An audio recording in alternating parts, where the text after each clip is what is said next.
আমাদের আজকের আলোচ্য বিষয় হচ্ছে মাইনর টু বাংলা। আর মাইনর টু বাংলা থেকে পড়তে হচ্ছে বাংলা সাহিত্যের ইতিহাস, তার আধুনিক যুগ। তো যাই হোক, এই সিলেবাসের অন্তর্গত প্রত্যেকটা অধ্যায় থেকে আমরা আলাদা আলাদা করে 6 এবং 10 নম্বরের গুরুত্বপূর্ণ প্রশ্নাবলীর লিস্ট তোমাদের সামনে শেয়ার করব। আর এটাই হচ্ছে লাস্ট মিনিট ব্রহ্মাস্ত্র সাজেশন। এই সাজেশনের পিডিএফটা তোমরা ডাউনলোড করতে পারবে যদি আমাদের হোয়াটসঅ্যাপ গ্রুপে যুক্ত থাকো।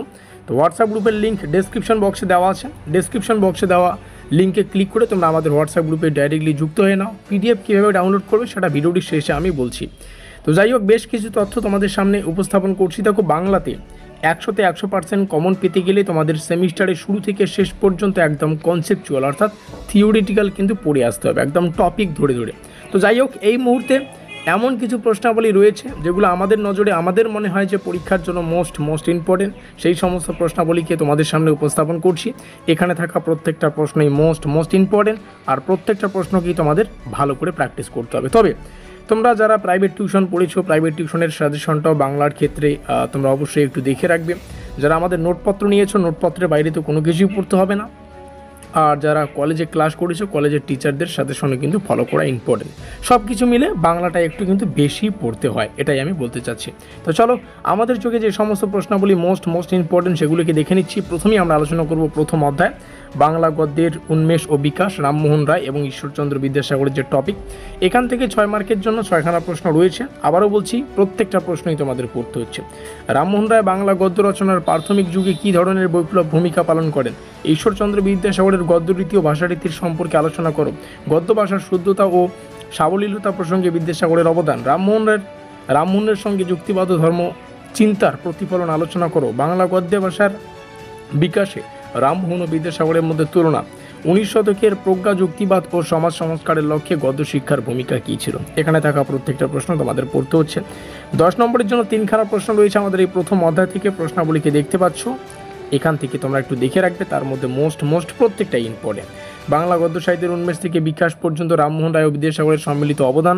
বাংলা গদ্যের ভাষা, ভাব ও দৃষ্টিভঙ্গির ক্ষেত্রে রামমোহন ও বিদ্যাসাগরের প্রভাব, তুলনামূলক আলোচনা।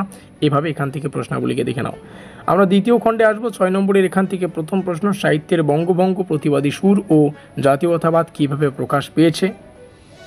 দেশভাগ পরবর্তী বাংলা সাহিত্যে উদ্বাস্তু ও নিঃসংস্কার চিত্র বিশ্লেষণ করো। গণনাট্য আন্দোলনের সামাজিক প্রেক্ষাপট, সাহিত্যিক দৃষ্টিভঙ্গি। হাংরি আন্দোলনের সাহিত্যিক ভাষা ও কাঠামোর বৈশিষ্ট্য। সাহিত্যে হাংরি আন্দোলনের বিদ্রোহী চরিত্র। গণনাট্য ও হাংরি আন্দোলনের তুলনামূলক আলোচনা। এভাবে দেখে রাখবে। 10 নম্বরের জন্য যে কয়েকটা প্রশ্ন আছে তোমরা এখান থেকে একটু দেখে রাখো। এভাবে কিন্তু পরের যা টপিক, মধুসূদন দত্ত দীনবন্ধু মিত্র নাটক থেকে, এখান থেকে প্রশ্নাবলীকে তোমরা দেখতে পাচ্ছ। এগুলো প্রশ্ন পড়ে রাখবে, চাইলে স্ক্রিনশট করে রাখতে পারো। 10 নম্বরের প্রশ্নাবলী এখানে, আর পিডিএফ তো তোমরা পেয়েই যাবে। তো যাই হোক, পিডিএফ পেতে একটু দেরি আছে, তোমরা এখান থেকে প্রশ্নাবলীকে দেখে রাখো, ঠিক আছে? প্রত্যেকটা প্রশ্ন মোস্ট ইম্পর্টেন্ট। প্রত্যেকটা প্রশ্নকে তোমাদের ভালো করে প্র্যাকটিস করতে হবে। যেমনটা শুরুতেই বললাম, তোমরা এই পিডিএফ ডাউনলোড করতে পারবে যদি আমাদের হোয়াটসঅ্যাপ গ্রুপে থেকে থাকো। লিঙ্ক ডেসক্রিপশন বক্সে। এখনও যারা যুক্ত হওনি, ডেসক্রিপশন বক্সে থাকা লিঙ্কে ক্লিক করে আমাদের হোয়াটসঅ্যাপ গ্রুপে যুক্ত হয়ে নাও। সেই সঙ্গে ভিডিওটিতে যে সমস্ত প্রশ্নাবলী আলোচনা করলাম, আবারও বলছি, বাংলায় বুদ্ধিমানের কাজ হবে যদি বেশি করে পড়ো। বাংলার জন্য কোনো লিমিটেড সাজেশন হয় না। আর যারা লিমিটেড সাজেশন হিসেবে ফলো করছো, তোমাদের ভাগ্যের উপর ডিপেন্ড করবে। যদি আসে তাহলে আসলো। তার জন্যই আমরা কিন্তু বাংলার জন্য ফুল নোট প্লাস সাজেশন প্রদান করি।